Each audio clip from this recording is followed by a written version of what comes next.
Tim from Minnesota. Tim, who seems to like atheists are becoming more dogmatic, which is disheartening. How you doing today, Tim? I'm doing all right. Yeah, well, welcome to Talk Heathen. You're on with Jamie and Jamie. We'll let the confusion ensue and the deconfusion happen as it will. So it says here that you think that atheists are becoming dogmatic and that this is disheartening for you. Do you want to elaborate on what brought this to your concern? Yeah. So, basically, the same like dogma that I saw with Christians, where you couldn't question anything as far as like creationism and things of that nature. I'm seeing on issues particularly related to like free speech and COVID and things in recent years, and it's disheartening because a lot of the things that I was very much so passionately promoting in the name of science kind of turned out, from what I've seen, to not necessarily have been conveyed accurately. Well, I can agree with you that there's been a lot of not just miscommunication, but poor communication, and then even misunderstanding from people honestly engaging with the information and issues surrounding the first pandemic of the modern era. When you're saying that you've noticed dogma about it, I'm going to make a couple of assumptions here and then check them. So a lot of communication between atheists and non-believers happens online. So people saying, you can't question that there is a pandemic, or can you give me a little bit more of a specific example so I know exactly what the dogma is that you're objecting to? Yeah. So it was one of those things where it was correlation between the very people that I would notice would be heavily involved in the atheist community, and then having very stern stances on things like the vaccine, for just as an example. Okay. I went from being I just to finish the thought, I went from being in a position initially of like, like everybody should take this. This is something very, very much pro-vaccine, to where after doing some research and knowing quite a number of people who had different side effects and things, and seeing stuff like interviews with scientists laughing about the fact that they didn't have the data to support what they were saying. And it's just like, why would this, if we all want to be skeptical and we all want to, do what's best for humanity, why would we be covering this up? And it you kind of go down the rabbit hole type of a thing. Well, I'd like to jump in on this on a couple of points. That would be one example. A couple of points on this. First of all, atheism in and of itself, I think you're talking about people who are atheist adjacent, or at least come to their atheism through skepticism, which is my position. Yeah. But I think you may be misconstruing skepticism with cynicism, and I would like to push back because I've seen this knee-jerk distrust of science around the pandemic and other issues more recently as well do extreme amounts of harm. And while I can counter anecdote to anecdote, I would always fall back on what the actual data says. And you say scientists are saying this and studies are saying that. I'd be fascinated to see those studies if you want to email those in. I think it's, I can't remember the email address now. Yeah. I'm sure they'll tell me in my ear because I don't have the email address either, but we'll get it to you in a second. Were you trying to reply to that, Tim? Yeah, I just was going to say, so there's several specific examples that for me at least made me question. Number one, when I saw that several European countries changed their vaccine recommendations and they no longer even recommend mRNA vaccines for young, healthy males. That was one. If you don't mind me jumping in on that just real quick, there's a huge difference between what a government mandates and what science suggests should occur. And also what the recommendations are may be affected by how effective other measures such as lockdowns and social distancing have been. I know that certain other countries, especially European ones, are more collectivist and are more likely to follow mandates such as that, making non-interventional things like lockdowns and mandates a little bit more effective. Yeah. I'm specifically talking about the change in the recommendations from the governments, but it was based on a conglomerate amount of studies showing an increase in heart-related outcomes for young males. Okay. And the other big one was when I saw the interview through Project Veritas, which I know is dishonest in many ways, but I saw a large chunk of an unedited portion of an interview or not an interview, it was like a sneak interview, but with one of the scientists from the Johnson & Johnson, and he's just talking, he's laughing, and the guy says, so yeah, they're claiming that you guys have the data to back up that this doesn't have these side effects that are heart related. Do you have that? And he's like, nah, not really, but like, hey, I guess the test will be on when people take it. And it's just like, for me to see somebody who's supposed to be in the scientific community laughing and responding like that, that was very disheartening. And then that's why they showed you the video, just to be clear. So what was the name of the person that was caught by Veritas, etc., just out of curiosity? And that email is tv@atheist-community.org.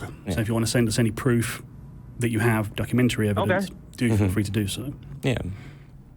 Like, is it? I can send that to you. I don't mean to be that person, but a research scientist that works for a drug company, having less than bedside manner or summarizing the data in a particular way can be quite distressing. In terms of my position in this particularly, I recognize that I have what like some people would call privilege, which is that my father is an ER doctor and an internist, and friends of the family are actually well-trained medical professionals. So my view of how things have unfolded, particularly around the communication to the public about the vaccine and the pandemic, et cetera, has been disheartening in terms of my belief that our public institutions are good at communicating what the results of the science is. And in fact, actually, around COVID-19, there's a lot of interesting things, at least from a science research point, because it's a respiratory disease, but the lack of expected complications from asthma make it interesting. And the last time I checked, the interesting question about related factors to telomeres and the reproduction of cells in the body make it very interesting. But I will say, yes, around research science, particularly medical science, especially around vaccines, anything with a needle, there's going to be a lot of anxiety, there's going to be a lot of fear, and it's going to be very easy to find a lot of things that are very scary, because a global pandemic is a terrifying thing that we've gone through, and the disease is still here, and there'll be another one in less than 100 years, just statistically. Yeah, I mean, the pathways for... I don't mean to be doom and gloom, but you've lived through that's why I say the first pandemic of the modern era, because I anticipate living through at least one or two more, hopefully, if the next one doesn't get me. But yeah, the maybe we won't have another one in 10 years, maybe we won't have another one in 20 years, but if you're a betting person, don't bet on more than 40 or 50 years until the next one. Sorry, that's not what we're talking about. Yeah. But in terms of the communication about vaccine safety and side effects, it's risk management, which is worse, the spread of a global pandemic or side effects, right? And the rate of their occurrence. And the rate of their occurrence is low enough that in terms of what is best for humanity, the math works out and the science works out that it's best to go for immunization. And I know that there are a lot of stories and a lot of testimonials and even statistics and studies on vaccine side effects, particularly around this vaccine, and they get communicated because it's a matter of great public interest, because the public of the globe is interested in communicating about them. But until there's hundreds of millions, then your statistics in terms of how frequent complications from vaccines or side effects from vaccines occur is statistically small enough that as you're determining where to place your bets and how to roll the dice in terms of what's going to happen with disease and what's going to happen with medicine, the vaccine is still the safer option.